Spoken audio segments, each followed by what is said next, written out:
کہ اہل بیت کی فضیلت بیان کرنے کی شان کیا ہے. ایک شاعر تھا, اس شاعر نے ایک ہی شعر صرف اہل بیت کی شان میں لکھا, اہل بیت کی فضیلت میں لکھا, اور لکھنے کے بعد وہ شخص سو گیا. سوتا ہے تو کیا دیکھتا ہے, خواب کے اندر میدان محشر بپا ہے, اور میدان محشر بپا ہے, سب کا حساب ہو رہا ہے.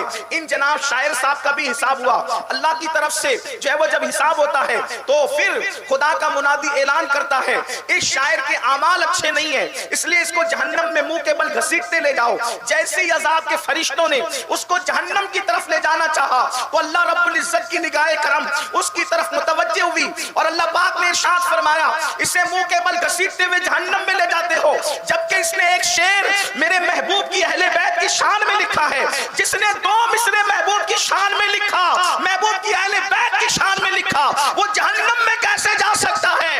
اس کے دو مصروں کی وجہ سے ہم اسے جنت کا مسافر بناتے ہیں. اس کے اعمال نہیں دیکھے جائیں گے, اس نے میرے محبوب کی اہل بیت کی تعریف کی ہے, اس کے صدقے اس کے سارے گناہوں کو معاف کیا جاتا ہے اور اسے جنت کے راستے کا مسافر بنایا جاتا ہے. جب آنکھ کھلی خواب کا اثر تھا, اس کے بعد اللہ کی بارگاہ میں عہد کیا آج سے میں نے اپنا قلم نبی کی اولاد کی تعریف کے لیے وقف کر دیا ہے, جب بھی لکھوں گا تو نبی کی اولاد کی تعریف ہی لکھوں گا. اندازہ کریں جب دو مصروں میں یہ حال ہے تو جو ساری زندگی نبی اور آل نبی کی محبت میں گزار دیں. اللہ اکبر. یہاں پر اہل علم بھی موجود ہے. ایک بات اور یاد آئی, امام یوسف نبہانی ہی نے لکھا ہے. اصل میں یہ ہوتا ہے, اللہ اکبر, بادشاہ لوگ جو ہوتے ہیں ان کے مکمل کردار کی آپ تائید نہیں کر سکتے. بادشاہ کتنا بھی نیک ہو, وہ اچھا کام بھی کرتا ہے, برا کام بھی کرتا ہے. اسی طرح سے ایک بادشاہ گزرا ہے جس کا نام تیمور لنگ ہے. تیمور لنگ کا نام کوئی نہیں جانتا, امام یوسف نبہانی نے اس کو لکھا ہے. اللہ اکبر. تیمور لنگ بادشاہ لوگ ہوتے ہیں اس لیے کہ بادشاہوں کو سب کو لے کر کے چلنا پڑتا ہے, تو اچھے بھی کام کرتے ہیں, برے بھی کام کرتے ہیں. حاجی عارف نسیم صاحب جیسے لوگ سیاست کے میدان میں کم ہوتے ہیں. اللہ تعالیٰ جو ہے ان کو برکتوں سے نوازے اور مزید اللہ مذہب و مسلک پر استقامت عطا کرے. لیکن تیمور لنگ کے معاملات بہت اچھے بھی تھے اور کچھ بہت برے بھی تھے. لیکن لوگ جو ہوتے ہیں بچپنے کے دوست, وہ انسان کو اچھی طرح جانتے ہیں. بیوی, ماں, باپ, بھائی, بچپن کا دوست, یہ انسان کے مکمل کردار سے واقف ہوتے ہیں. تیمور لنگ کا انتقال ہوا, موت کے بعد کسی نے دیکھا ایک تخت بچھا ہوا ہے, اللہ کے رسول اس تخت پر جلوگر ہیں. آپ توجہ فرمائیں, اہل البیت کی تعریف کا صلہ کیا ہے. اللہ اکبر. تیمور لنگ انتقال کے بعد کیا دیکھا گیا, اس کے بچپنے کے دوست نے دیکھا تخت بچھا ہوا ہے, اللہ کے رسول جلوگر ہے, اور حضور کے قدموں میں تیمور لنگ بیٹھا ہوا ہے. آپ اندازہ فرمائیں, شاید دنیا دار لوگوں کو اس کی اہمیت کا اندازہ نہ ہو کہ رسول اللہ کے قدموں میں بیٹھنے کا مقام کیا ہے. خدا کی عزت کی قسم, کروڑوں جنتیں قربان کر دیں عاشق, اگر رسول اللہ کے قدموں میں ایک لمحہ بیٹھنے کا موقع مل جائے. استاد زمن کہتے ہیں اللہ اکبر, جو سر پہ رکھنے کو مل جائے نالے پاک حضور, تو پھر کہیں گے کہ ہاں تاجدار ہم بھی ہے. جب نالین مصطفیٰ کا یہ مقام ہے تو قدم ناز مصطفیٰ کا مقام کیا ہوگا. واللہ کروڑوں جنتیں قدم مصطفیٰ میں سمٹ آئی ہے. جب ماں کے قدموں کے نیچے جنت ہے تو سید العالمین کے قدموں کے مقام کا عالم کیا ہوگا. تیمور لنگ کو حضور کے قدموں میں بیٹھ کر کے دیکھا گیا, بیٹھا ہوا حضور کے قدموں میں. تو پوچھنے والے نے پوچھا, لہجہ دیکھو, بچپنے کا دوست تھا, او دشمن خدا, تو نبی کے قدموں میں بیٹھا ہے, یہ مقام تجھے کیسے ملا. او دشمن خدا, تو نبی کے قدموں میں بیٹھا ہے, یہ مقام تجھے کیسے ملا. اس لیے کہ جو تیمور کی زندگی پڑھ چکے وہ جانتے ہیں, کئی علماء کو انہوں نے قتل بھی کیا, غلط فہمی کی بنیاد پہ, بغض کی بنیاد پہ, تخت بچانے کی جو بھی معاملات ہیں, میں اس کی طرف کوئی بات نہیں کرتا, لیکن اتنا ضرور کہتا ہوں, تیمور لنگ کو اس کے دوست نے, بچپنے کے دوست نے رسول اللہ کے قدموں میں بیٹھے ہوئے دیکھ کر کے پوچھا, او دشمن خدا, تجھے نبی کے قدموں میں بیٹھنا کیسے نصیب ہوا. اس سے پہلے کہ تیمور کچھ کہتے, اللہ کے رسول نے فرمایا, یہ کیسا بھی تھا لیکن میری اہل بیت سے محبت کرتا تھا, اس لیے اس کو رسول اللہ کے قدموں میں بیٹھنے کا شرف مل گیا. یہ حضور کی آل پاک کی محبت کا صلہ یہ ہے. ایک حدیث ترمذی شریف سے پڑھ دوں, آئیے توجہ فرمائیں, پھر کربلا کے بعد کے واقعات پر جو مجھے حکم ہوا ہے اس پر گفتگو کا آغاز کرتے ہیں. لیکن آئیے ایک حدیث سنیے, علماء کرام کی توجہ. ہمیں جو جنت ملے گی انشاءاللہ, ہمیں جو جنت ملے گی وہ جنت ولیوں کی جنت کے برابر نہیں ہوگی. اگر آپ بات سمجھتے ہیں تو آپ کو سمجھ میں آئے گی. ہمیں جو جنت ملے گی, ہماری جنت ولیوں کی جنت کی طرح نہیں ہوگی. یہ بات سمجھتے ہیں, ولیوں کی جو جنت ہوگی जो उनको उनके मकाम और मर्तबे के लिहाज से अमल की बुनियाद पर अल्लाह अपने फजल से देगा। वलियों की जन्नत सहाबा की जन्नत की तरह नहीं होगी, ठीक? सहाबा की जन्नत अंबिया की जन्नत की तरह नहीं होगी, और अंबिया जिस जन्नत में रखे जाएंगे वो जन्नत का दर्जा मालिक जन्नत सैयदुल अंबिया के दर्जे की तरह नहीं होगा। ये एक तफसील है, आप सब जानते हैं, और बहुत आसान सी बात है। यानी यूं ही अगर किसी को किसी के, जैसे आपने नमाजें पढ़ ली, अल्लाह ने करम फरमाया तो जो जन्नत आपको मिलेगी, आपकी कितनी नमाजें हों, कितने ही हज हों, आप वलियों के बराबर वाले दर्जे में नहीं पहुंच सकते। ये बात है, आप कोई नई बात नहीं है, और मैं कोई नई बात कर भी नहीं सकता। क्यों? इसलिए कि दिन 1400 साल पहले का है, नई बात कोई ला नहीं सकते। लेकिन आप अगर बात ये फलसफा समझते हैं तो तवज्जो करना, और अगर सिर्फ यही बात मेरी आप समझ कर उठ गए तो मेरा आना कामयाब, आपका बुलाना कामयाब। आपके अमल पर कुदरत ने करम किया, और अल्लाह ने जो जन्नत दी वो वलियों की जन्नत की तरह नहीं होगी। गौसपाक की जन्नत का दर्जा जुदा होगा, और नमाजियों की जन्नत का दर्जा जुदा होगा। साबिर कलियर की जन्नत का दर्जा जुदा होगा, और नमाजियों की जन्नत का दर्जा जुदा होगा। लेकिन ये सुन लो, अवाम की जन्नत से बेहतर उलमा की जन्नत का दर्जा, उलमा की जन्नत से बेहतर, उलमा की जन्नत से बेहतर दर्जा वलियों का, वलियों की जन्नत का दर्जा उससे बेहतर शोहदा का, शोहदा की जन्नत के दर्जे से बेहतर सहाबा का, उनसे बेहतर दर्जा, उनसे बेहतर दर्जा अंबिया का, और सबसे बेहतर दर्जा किसका? सैयदुल अंबिया का। बल्कि एक बात और समझाऊं आसानी के साथ, इमाम अहले सुन्नत को अगर आप पढ़ते लिखते तो आपको समझ में आएगा।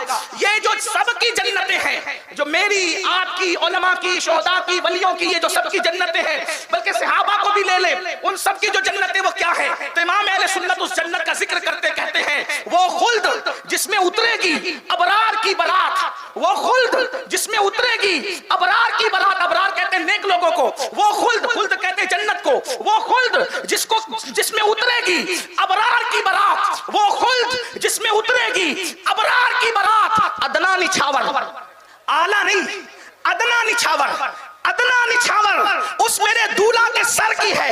यानी जिसमें जन्नती नेक लोगों की बारात उतरेगी, वो जन्नत कौन सी है? वो मेरे नबी के सर का उतारा हुआ सदका है। क्या है जन्नत? जिस जन्नत के लिए लोग जंगलों में चिल्ले काटते हैं, जिस जन्नत के लिए लोग तहज्जुद की नमाजें पढ़ते हैं, जिस जन्नत के लिए लोग अरफात, मिना, मुज़दलिफा में जो है वो खड़े रहते हैं, वो क्या है? अदना निछावर उस मेरे दूल्हा के सर की है। बंबई वालों, जिसको निछावर और सदका कहते हैं, क्या मतलब है? बारात कभी देखा? जो बारात निकलती है दूल्हा के साथ, और जब जो दूल्हा होता है तो दूल्हा के सरपरस्त, दूल्हा के बड़े उसके ऊपर से निछावर करते सदका है। तवज्जो, सदका।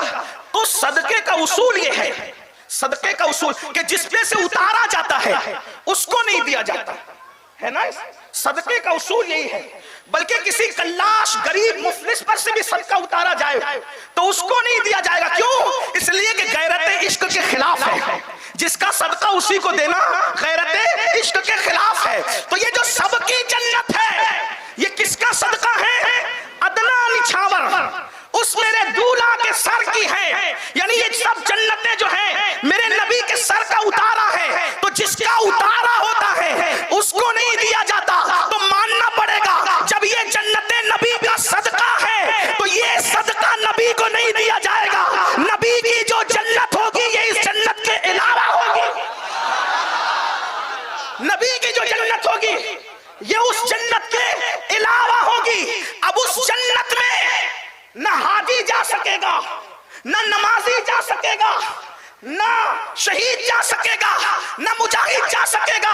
अगर नमाज की बुनियाद पे कोई नबी की जन्नत में जाना चाहे एंट्री नहीं होगी। रोजे की बुनियाद पे नबी की जन्नत में जाना चाहे दाखिला ममनू होगा। क्यों? इसलिए कि जिसकी औकात और हैसियत नहीं उस दर्जे में जाने की वो जा नहीं सकता। नमाज पढ़ के तुम्हें अपने दर्जे की मिलेगी, उलमा के दर्जे की नहीं मिलेगी। तो नबी तो दूर की बात है, सैयदुल अंबिया तो दूर की बात है। लेकिन बंबई के मुसलमानों सुन लो, अल्लाह अकबर, बहुत बड़ी बात कह रहा हूं मगर हदीस की रोशनी में कह रहा हूं। वल्लाह अपने अमल की बुनियाद पर आप उलमा, औलिया और सहाबा की जन्नत में नहीं जा सकते। लेकिन रसूलुल्लाह ने एक अमल ऐसा बता दिया है कि नबी के साथ जन्नत में रहना मिलेगा, नबी के दर्जे में जन्नत में रहना मिलेगा। है। आका फरमाते हैं जो मुझसे और मेरी अहले बैत से सच्चे दिल से मोहब्बत करेगा तो जन्नत के जिस दर्जे में मैं मोहम्मद रहूंगा उसी दर्जे में अहले बैत से मोहब्बत करने वाले।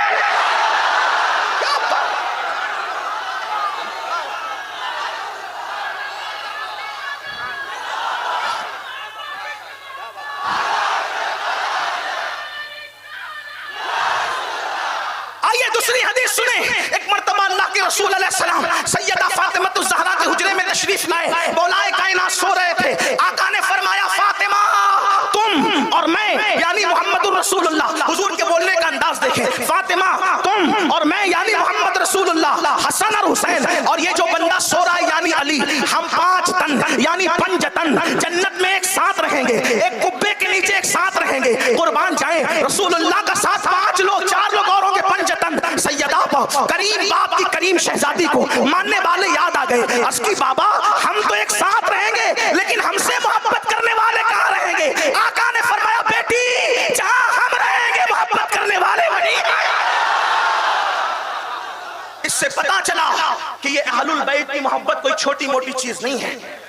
लेकिन एक बात कहूं आपसे, बात उसी तरफ ले जाऊंगा, लेकिन एक बात, अब हम सब कहते हैं हम मोहब्बत करते हैं, लेकिन मोहब्बत का नाम हमने कड़े पहनना रख लिया, डोरे पहनना रख लिया, कपड़ों का कलर मोहब्बत के नाम से मंसूब हो गया। मेरे भाई अगर कपड़ों का कलर किसी को मुहिब्बे अहले बैत बनाता तो फिर कपड़ों की दुकान सबसे बड़ी मुहिब्बे अहले बैत होती। अगर कड़े किसी को मुहिब्बे अहले बैत बनाते तो फिर कड़ों की दुकान सबसे बड़ी मुहिब्बे अहले बैत होती।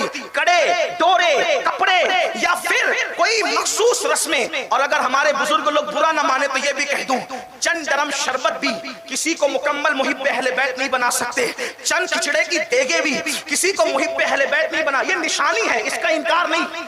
ये तो हमारे बाप दादा करते आ रहे हैं, करते हैं, करते रहेंगे। लेकिन इतना जरूर कहता हूं, ये चीजें जो शरबत है, नियाज है, नजर है, 10-10, 12-12 दिन की महफिलें, अगर इसी से कोई मुहिब्बे अहले बैत बनता तो फिर आपसे पूछता हूं कि अली अकबर की जवानी क्यों लुटती? अली अकबर की जवानी क्यों लुटती? आप गौर करें, आपके घर में भी बेटे होंगे, लेकिन अगर आप वाकई सवाद आजम के मानने वाले हो तो हमारे नजदीक करबला रस्म नहीं बल्कि हकीकत है। करबला इश्क की इम्तिहा का नाम है, करबला इश्क की इम्तिहा का नाम है, करबला वफा की आबरू का नाम है, करबला हकीकतों के मेयार का नाम है, करबला वफाओं को की तजदीद का नाम है, करबला अल्लाह अकबर दीन के तहफ्फुज़ का नाम है, करबला शरीयत की हिफाजत का नाम है, करबला अल्लाह और रसूल से वफा के इजहार का नाम है। करबला ये बता रहा है एक तरफ दीन है। अब सुनो, अगर करबला सुनने आए हो तो सुन लो, एक तरफ दीन है और दूसरी तरफ खूबसूरत बेटा। कैसा खूबसूरत बेटा? मैं चैलेंज करने का आदी नहीं, क्योंकि मैं कोई मुहक्किक और अल्लामा फहामा नहीं, एक छोटा सा तालिब इल्म हूं, लेकिन इस मकाम पर मैं चैलेंज के बगैर नहीं रहूंगा। मशरिक से लेकर मगरिब तक, शिमाल से लेकर जुनूब तक जाओ, चिराग लेकर नहीं बल्कि सूरज लेकर के ढूंढ लो हुसैन के अली अकबर जैसा बेटा आज किसी के घर में नहीं होगा। क्योंकि तुम्हारा बेटा या तो दादी के मुशाबे है या दादा के, तुम्हारा बेटा या नानी के मुशाबे या नाना के, तुम्हारा बेटा या माँ के मुशाबे या बाप के। हुसैन का शहजादा अली अकबर तो अल्लाह के महबूब मोहम्मद रसूलुल्लाह के हम शबीबी।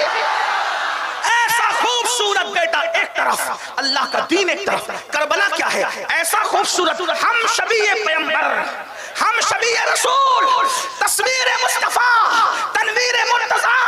18 साल का कड़ियल जवान एक तरफ, अल्लाह का दीन एक तरफ। गैब से निदा आती है, हुसैन किसको चुनते हो, दीन को या हम शबीए पैगंबर बेटे को? तवज्जो करना, इसको करबला कहते हैं। करबला बहुत सुना, बदले क्यों नहीं अब तक? करबला बहुत सुना, नमाजी बने क्यों नहीं अब तक? करबला बहुत सुना, दीनदारी कितनी आई? करबला का बयान सुनकर उठते हो और लड़कियों पे पाप की नजर डालते हो, क्या है? करबला का बयान सुन के उठते हो और उसी रात को फिर नशा करते हो। करबला का बयान सुन के उठते हो और घर जाकर के माँ को फिर वही दुख देते हो। करबला तो वफा का नाम है। जो अपनी माँ को राजी न कर सका वो इमाम हुसैन को क्या मुंह लेकर जाएगा? इसलिए कि इमाम हुसैन तो माँ के ऐसे वफादार थे, पूरी जिंदगी इमाम हसन और इमाम हुसैन ने 6-7 साल की उम्र थी माँ की हयात में, माँ के साथ बैठ के एक बर्तन में खाना नहीं खाया। توجہ آپ کی. ہمیں امام حسین کے صرف 3 دن اگر زندگی کے یاد کر لیں تو ہم کہاں سے کہاں پہنچ جائیں. امام حسن اور امام حسین نے 6 سال اور 7 سال کی عمر تھی دونوں بھائیوں کی, ماں کے ساتھ ایک برتن میں بیٹھ کر کھانا نہیں کھایا. کسی نے کہا حسن حسین تمہاری ماں کتنی نیک ہے. آپ کی توجہ ہے, راستے میں تھوڑا آنے جانے والوں کو راستہ دے دیں, بیٹھنے کی جگہ نہیں کوئی بات نہیں, لیکن توجہ میری طرف ہو, میں بہت خاص بات کر رہا ہوں, توجہ کرنا. آپ کی ماں بہت نیک ہے, نیکوں کے ساتھ کھانا کھانے سے تو مغفرت ہوتی, آپ اپنی امی کے ساتھ نہیں کھاتے. امام حسین کی امی نیک, نیک کہنے والا کہہ رہا نیک, آپ یہ مت سمجھنا کہ رابعہ بصری کی طرح نیک, آپ یہ مت سمجھنا نفیسہ مصری کی طرح نیک. نیک تو نیک ہوتی ہے نا, لیکن نیک کیسی نیک, کیسی نیک بتاؤں. اللہ کے رسول فرماتے ہیں فاطمہ نے اپنی عصمت کی ایسی حفاظت کی, توجہ کریں حدیث پاک میں سیاہ ستہ کی روایت ہے, فاطمہ نے اپنی عصمت کی ایسی حفاظت کی کہ اللہ نے قیامت تک فاطمہ کی اولاد پر جہنم کی آگ کو حرام فرما دیا. جس کی نیکی کا صلہ قیامت تک کی اولاد کو نصیب ہو, اس کی نیکی کا عالم کیا ہوتا ہے, جہاں تمہارا سارا نیکیوں کا تصور ختم ہو جائے, اس سے بڑھ کر سیدہ کی نیکی ہے. لے آؤ پوری دنیا میں کوئی ایسی خاتون, کسی مذہب میں, کسی مسلک میں, کسی قوم میں, کسی برادری میں, کون ہے فاطمہ الزہرا. تو میرے امام اہل سنت کہتے ہیں جس کا آنچل نہ دیکھا مہو مہر نے, مہو مہر کہتے ہیں چاند و سورج کو. ہاں آپ بہت اچھا سن رہے ہیں, جب میں شعر پڑھتا ہوں امام اہل سنت کے تو لوگوں سے کہتا ہوں کاش میں اس کو دلی اور لکھنؤ میں پڑھتا تو مجمع چپ نہ رہتا, لیکن ممبئی والے بھی شعر سمجھتے ہیں, ہاں اس لیے کہ وہاں کے مہاجرین یہاں رہتے ہیں. بہرحال لیکن آپ اندازہ کریں کیا جس کا آنچل نہ دیکھا, آنچل کہتے ہیں دوپٹے کو, اور مہو مہر کہتے ہیں چاند اور سورج کو. مرد تو مرد ہے, جس کا آنچل نہ دیکھا مہو مہر نے, اس ندائے نزاہت پہ لاکھوں سلام. حسین پاک کی امی اتنی نیک ہے کہ سر تو سر ہے, جس کے سر کے دوپٹے کو